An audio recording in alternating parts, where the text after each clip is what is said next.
E eu estive também recentemente na China. Como se sabe, é um regime comunista, um regime fechado, uma ditadura com censura impressa. Passei 2 semanas lá para ver como é que funciona o que o Deng Xiaoping chamou de socialismo com características chinesas.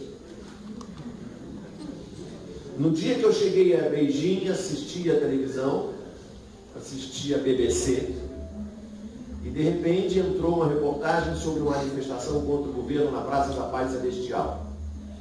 Imediatamente a tela ficou preta durante alguns minutos, e alguns minutos depois o programa da BBC continuou normalmente, e eu me dei conta de que estava no regime com censura impressa. Porém, eu comecei a assistir também aos canais da TV estatal chinesa, CCTV. E ela transmite inglês, francês, espanhol, árabe, japonês, coreano. E foi possível assistir à televisão estatal chinesa. E foi possível também ler os jornais estatais chineses, como, por exemplo, o China Today, que é um jornal muito bem feito. E eu imaginei que seria assistir a televisão estatal chinesa e ler o China Today, seria uma experiência do PIG ao contrário. Aqui, o PIG diz que o Brasil é uma M. Lá eles diriam, eu imaginava, que a China é uma M de maravilha. É isso? É o PIG ao contrário. Mas aí eu vi na televisão chinesa estatal, e eu vi no China Today, reportagens muito bem feitas e muito agudas sobre o grave problema da poluição na China, sobretudo em Beijing, por causa da exploração do carvão. Vi a participação dos moradores de Beijing contra essa crescente poluição. Vi reportagens sobre a questão da corrupção, especialmente nos governos estaduais, onde há menos controle do centro, e denúncias de atividades de corrupção dentro do Partido Comunista Chinês. Eu vi reportagens muito interessantes sobre a questão do segundo filho. As mulheres chinesas estão querendo ter o segundo filho, mas as empresas chinesas já estão preterindo as mulheres em benefício dos homens, já que elas vão ficar um tempo com licença maternidade. E esse é um problema que as mulheres chinesas estavam começando a discutir na imprensa chinesa. Discussão sobre o trânsito, que é tão insuportável como nas metrópoles brasileiras. O custo da moradia, o metro quadrado na China é muito caro. A questão da saúde pública. E uma discussão muito interessante que eu vi na imprensa estatal chinesa sobre a ênfase do último congresso, da última decisão do governo da China de dedicar a defesa a ser a maior rubrica do orçamento.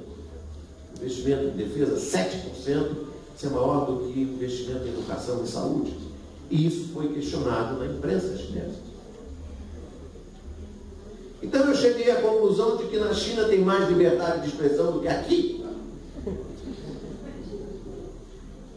Como tem mais liberdade de expressão em todas as jovens democracias do mundo. Não estou falando dos Estados Unidos, da França, da Inglaterra, da Itália. Estou falando de democracias jovens, recentes, como a Argentina, o Uruguai, o Chile, o México, Portugal, Espanha. Eles têm mais liberdade de expressão do que nós. Aqui não há liberdade de expressão, a não ser essa que vocês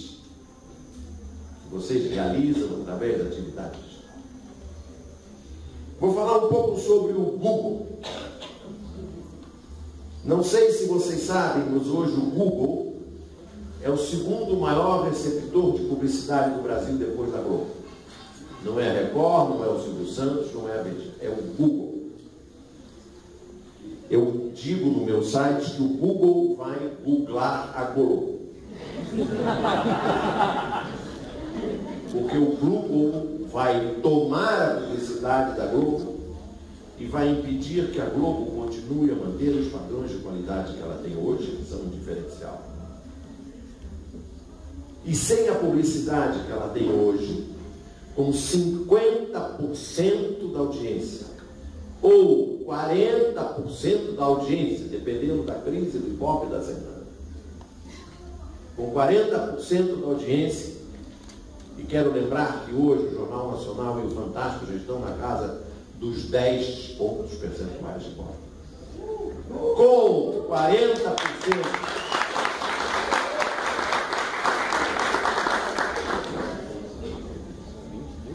da audiência, a Globo fica com 75%, 80% da verba destinada à publicidade. Por quê? Porque ela tem o PV, a bonificação por volume, que segundo o julgamento do Supremo Tribunal Federal da P 470 é ilegal. O Pisolato foi condenado porque dizem que ele ficava com o PV, e o PV tinha que ser das empresas e não da Visanet. Tinha que ser da Visanet e não das empresas. E a Globo pode entregar o PV dela para as agências de publicidade, isso não é ilegal. Não é ilegal. Para o PT é ilegal.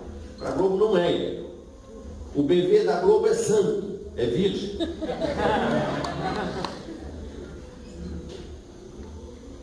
O Google comprou recentemente uma fábrica de drones.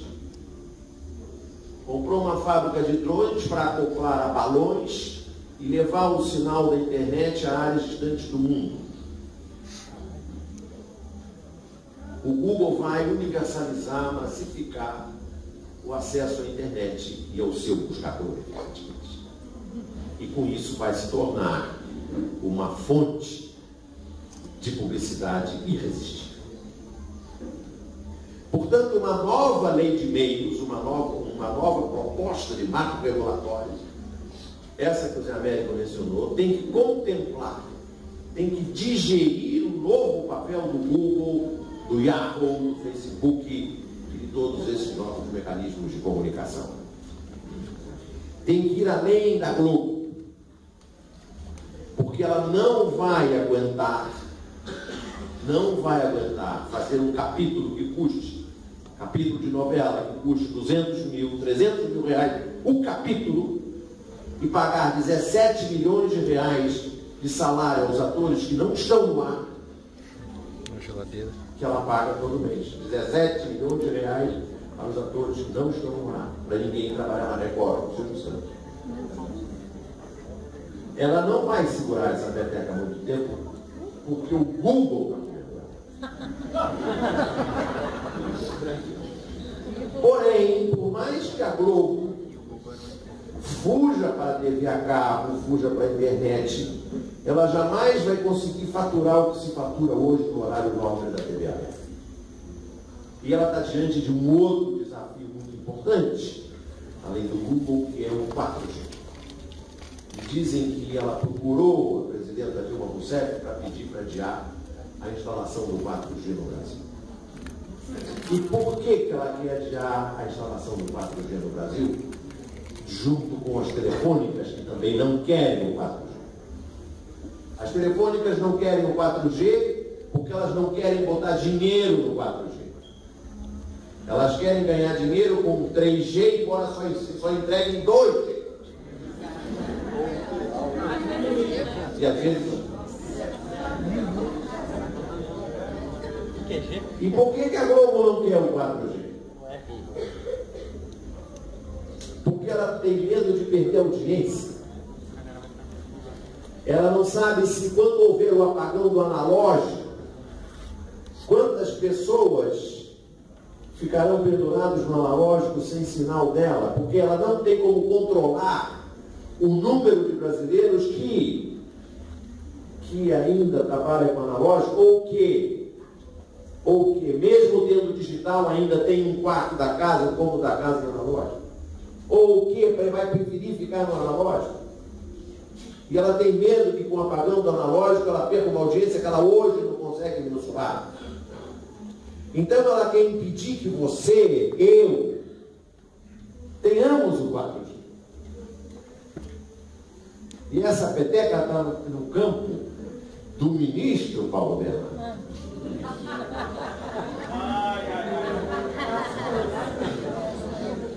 Sem comentários, Zé Américo, sem comentários.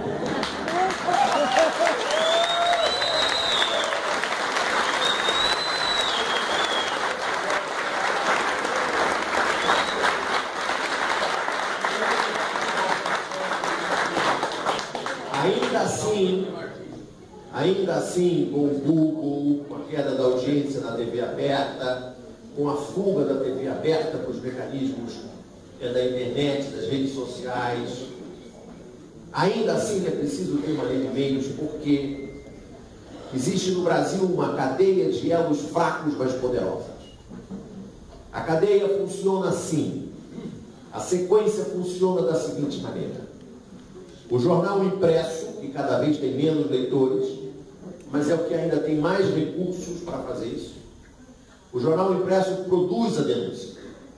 Seja o jornal impresso, seja a Veja. O jornal impresso, a Veja, pauta a Rede Globo, que não tem produção própria para fazer isso.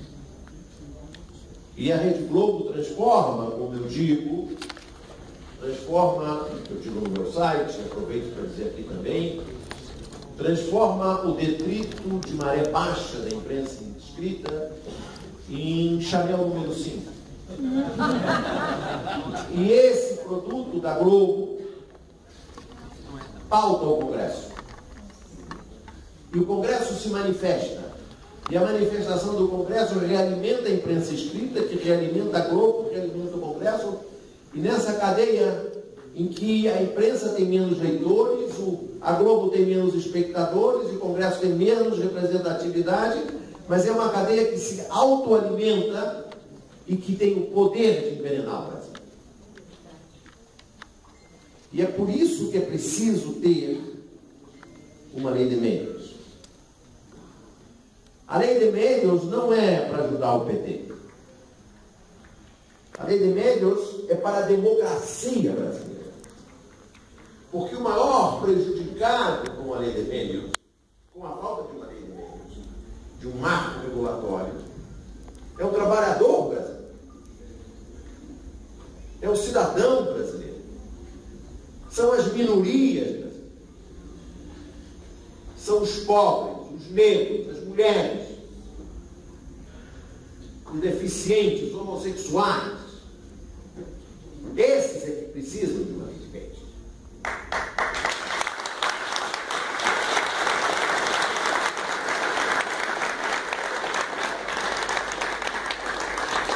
E como observou o Zé Américo, eu faço minhas as palavras dele, o PT deve sim uma lei de meios ao Brasil. Muito bem.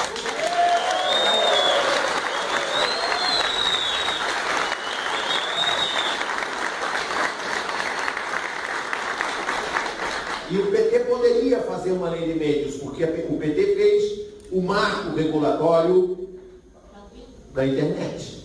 Vamos fazer ano que vem. O PT fez o marco civil da internet. Foi o Colombo que fez. E o PT tem um Franklin, que está aqui amanhã e que tem dito incansavelmente que a lei, como disse o Zé Américo, a lei de meios do PT, é apenas para cumprir a Constituição. Cumprir a Constituição de 88. E esse é que é o trabalho. Para a gente saber quem foi o Almirante Otto. Para nós termos orgulho desses 6.000 trabalhadores que estão em Angra para defender o pré-sal. E ninguém sabe disso.